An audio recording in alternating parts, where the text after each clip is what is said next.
తన రాజీనామా ఉప ఎన్నికల్లో పోటీపై ఎమ్మెల్యే దానం నాగేంద్ర ఆసక్తికర వ్యాఖ్యలు చేశారు. కార్యకర్తల సమావేశంలో మాట్లాడుతూ ఉప ఎన్నిక వస్తే మళ్లీ గెలుస్తానని ధీమా వ్యక్తం చేశారు. కార్యకర్తల అండతోనే 6 సార్లు ఎమ్మెల్యేగా గెలిచానని తెలిపారు. రాజీనామా చేయడానికి ఉప ఎన్నికల్లో పోటీ చేయడానికి తన ధైర్యం కార్యకర్తలేనని అన్నారు. ముఖ్యమంత్రి పదవికి బీఆర్ఎస్ నేతలు గౌరవం ఇవ్వడం మరిచారని విమర్శించారు. విమర్శలు చేస్తే ప్రతి విమర్శలు ఎదుర్కోవాల్సి వస్తుందన్నారు. ఈ అంశంపై మరింత సమాచారం మా కరెస్పాండెంట్ ఉషా లైవ్ ద్వారా అందిస్తారు. ఉషా, చెప్పండి.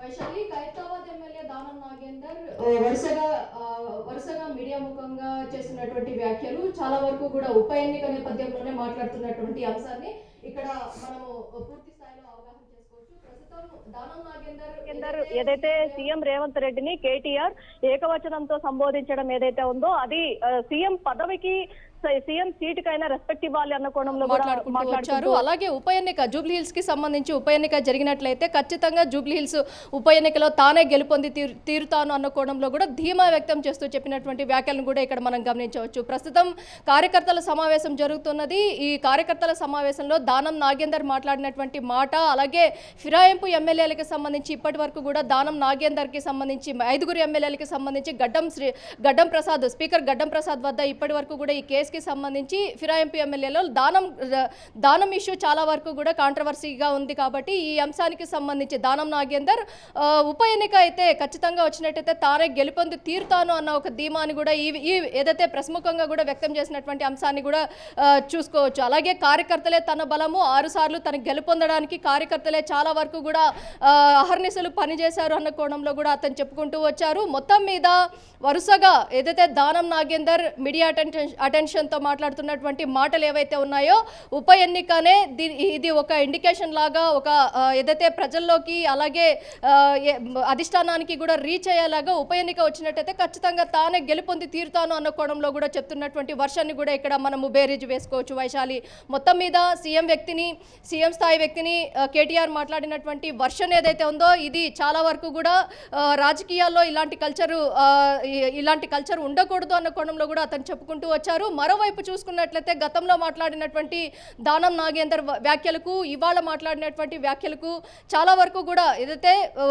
ఉప ఎన్నిక అనే నేపథ్యాన్ని చాలా వరకు కూడా అతను రీచ్ అయ్యేలాగా కూడా చెప్తున్నటువంటి అంశాన్ని కూడా ఏదైతే ప్రజల్లోకి కావచ్చు, అలాగే ఫిరాయింపు ఎమ్మెల్యేల ఇష్యూకి సంబంధించి మరోసారి కూడా ప్రశ్నించినట్లయితే సేమ్ అదే తరహాలోనే ఉప ఎన్నిక వచ్చినట్టయితే ఖచ్చితంగా తాను గెలుపొంది తీరుతాను అన్న కోణంలోనే తాను చెప్తున్నట్టు వర్షన్ కూడా మనం చూసుకోవచ్చు. మరోవైపు ఏదైతే ప్రతిపక్షాలైనటువంటి బీఆర్ఎస్ నాయకులు కావచ్చు, బీజేపీ నాయకులు కావచ్చు, దానం నాగేందర్ ఏ పార్టీ అధికారంలో ఉంటే ఆ పార్టీలోకి జంప్ అయ్యేటటువంటి కల్చర్ ఉన్నటువంటి నాయకుడు, అతనికి ఒక వ్యక్తిత్వం లేదు అన్న కోణంలో కూడా వారు కూడా ఒక కాంట్రవర్సీ వర్షన్ని కూడా లేవనెత్తుతున్నటువంటి వర్షన్. దానం నాగేందర్ మాత్రం తను ఏ పార్టీలో ఉంటే ఆ పార్టీ గెలుపొంది తీరుతుంది అన్న కోణంలో ధీమా వ్యక్తం చేస్తూ చెప్పినటువంటి గతంలో కాంట్రవర్సీ వ్యాఖ్యలు కావచ్చు, ఇవాళ చేసినటువంటి కార్యకర్తలే తన బలం, ఖైరతాబాద్కు ఎన్నిక గనక వచ్చినట్లయితే ఖచ్చితంగా తాను గెలుపొంది తీరుతాను అన్న కోణంలో కూడా అతను చెప్పుకుంటున్నటువంటి వర్షాన్ని కూడా రెండింటినీ కూడా బేరీజు వేసుకోవచ్చు. వైశాలి, ఇక్కడ మనం ఉషా, మరి ఇక దానం నాగేంద్ర రాజీనామాతో అయితే ఉప ఎన్నికలు వచ్చే అవకాశాలు ఉన్నాయా? మళ్ళీ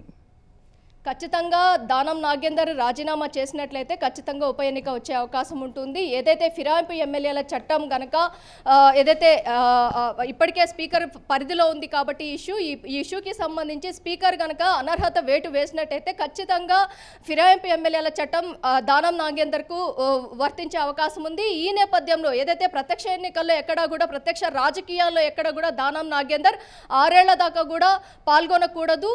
6 ఏళ్ల దాకా పాల్గొనడం కంటే రాజీనామా చేసి ఉప ఎన్నికకు వెళ్ళాలి అన్న ఉద్దేశంతోనే ఇప్పటికే ఏఐసిసి పెద్దల్ని కావచ్చు, అటు ఢిల్లీ టు గల్లీ వరకు కూడా చాలా వరకు కూడా పెద్దల్ని ఒప్పించే పనిలో కూడా ప్రయత్నంలో అయితే నిమగ్నమై ఉన్నట్టుగా అయితే తెలుస్తుంది. ఇప్పటి వరకు కడియం శ్రీహరి, ఇటు దానం నాగేందర్ వీరిద్దరూ కూడా ఫిరాయింపు ఎమ్మెల్యేలకు సంబంధించి 8 మందిని ప్రశ్నించినటువంటి స్పీకర్ గడ్డం ప్రసాద్ 8 మందికి సంబంధించినటువంటి తీర్పులను కూడా రిజర్వ్ చేశారు. కానీ ఇద్దరు ఎవరైతే కడియం శ్రీహరి కావచ్చు, దానం నాగేందర్ అంశానికి సంబంధించి కావచ్చు, ఇద్దరి విషయానికి సంబంధించి మాత్రం ఒక కొలికి రాలేకపోతున్నారు. ప్రస్తుతం కడియం శ్రీహరి కూడా ఒక క్లారిటీ కూడా ఇచ్చారు. తాను బీఆర్ఎస్ లోనే ఉన్నాను అనుకోవడంలో కూడా చెప్పుకుంటూ వచ్చారు. దానం నాగేందర్ మాత్రము ఖచ్చితంగా తాను కాంగ్రెస్ పార్టీలోనే ఉన్నాను అన్న కోణంలో కూడా చెప్పుకోవచ్చు. ఏదైతే బీఫామ్ ని తీసుకొని గతంలో సికింద్రాబాద్ ఎంపీ సీట్లో కూడా పార్టిసిపేట్ చేయటము 30,000 ఓట్ల ఓటమి పాలైనటువంటి నేపథ్యాన్ని కూడా మనం చూసుకోవచ్చు. క్లియర్ గా అతనికి సంబంధించినటువంటి ఎవిడెన్సెస్ మొత్తం కూడా పక్కా ఆధారాలతో బీఆర్ఎస్ కూడా పొందుపరిచింది. కాబట్టి ఖచ్చితంగా దానం నాగేందర్ మీద నర్హత వేటు పడే అవకాశం ఉంది. దానికన్నా ముందే రాజీనామా చేసి ఉప ఎన్నికకు వెళ్ళినట్టయితే ఖచ్చితంగా ఉప ఎన్నిక నేపథ్యంలోనే తను ప్రతి ఒక్క ప్రెస్ మీట్లో కావచ్చు, మీడియా ముఖంగా ప్రతి ఒక్క చోట కూడా ఉప ఎన్నికకి వచ్చినట్లయితే ఖచ్చితంగా తానే గెలుపొంది తీరుతాను ఒక ధీమాను కూడా వ్యక్తం చేస్తున్నటువంటి వర్షాన్ని కూడా మనం ఇక్కడ గమనించవచ్చు. వైశాలి, ఉషా, మరి ఇక్కడ చూసుకున్నట్లయితే నాగేంద్ర గారు చాలా పలుమార్లు నుంచి ఇప్పటికీ చాలా సార్లు తను కాంగ్రెస్ పార్టీలో చేరానని బహిర్గతంగా అయితే చెప్తున్నారు. కానీ ఇప్పటి వరకు అయితే రాజీనామా చేయలేదు.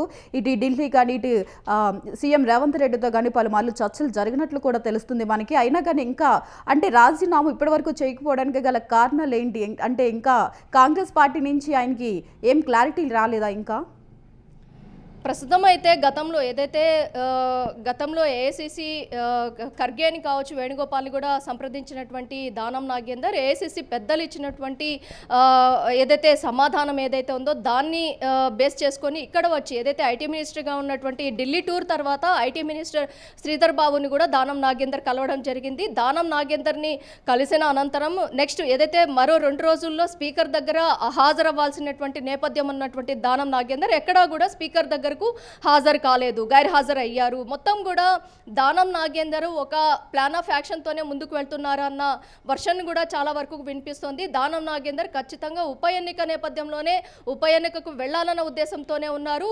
మరోవైపు ఇప్పటికే జూబ్లీహిల్స్ ఉప ఎన్నిక, అటు కంటోన్మెంట్ ఉప ఎన్నికలో కాంగ్రెస్ పార్టీ భారీ మెజార్టీతో గెలుపొందిన నేపథ్యాన్ని కూడా బేరీజు వేసుకొని ఖైరతాబాద్ ఉప ఎన్నిక వచ్చినట్టయితే ఖచ్చితంగా తాను గెలుపొంది తీరుతాను ఒక ధీమా వ్యక్తం చేస్తున్నారు.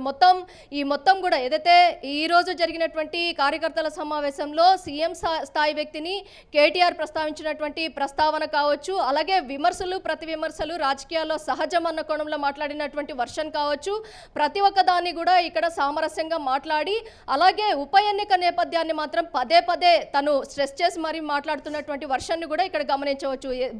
ఖచ్చితంగా ఖైరతాబాద్కి ఇండికేషన్స్ ఎలా వెళ్తున్నాయంటే ఖైరతాబాద్కి ఉప ఎన్నిక వచ్చే నేపథ్యమే కనిపిస్తున్నట్టుగా దానం నాగేందర్ మాట్లాడుతున్నటువంటి వ్యాఖ్యలు చాలా వరకు కూడా ఉప ఎన్నిక నేపథ్యమే ఇక్కడ మొత్తం కూడా దీని చుట్టూ కూడా దానం నాగేందర్ గతంలో మాట్లాడినటువంటి వర్షన్ కావచ్చు, ఈ రోజు మాట్లాడినటువంటి వర్షన్ కావచ్చు, ఈ 2 వర్షన్స్ని కూడా క్యాలిక్యులేట్ చేసుకున్నట్టయితే ఖచ్చితంగా ఉప ఎన్నిక అనేది ఖచ్చితంగా ఖైరతాబాద్కు వచ్చే నేపథ్యమే మనకు కనిపిస్తున్నట్టుగా ఈ ఇండికేషన్సే చెప్తున్నట్టుగా అనిపిస్తోంది.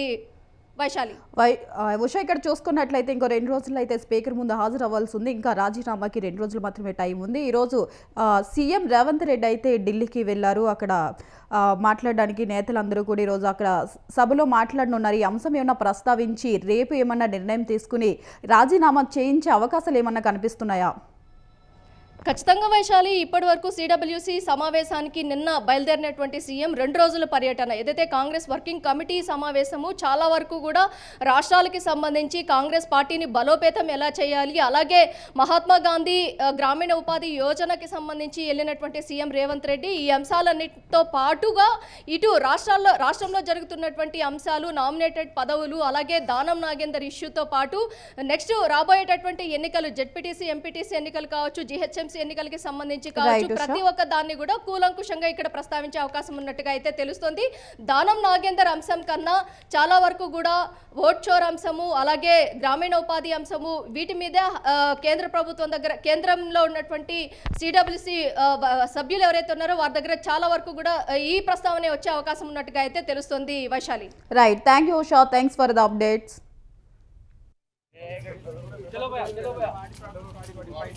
कलीम भाई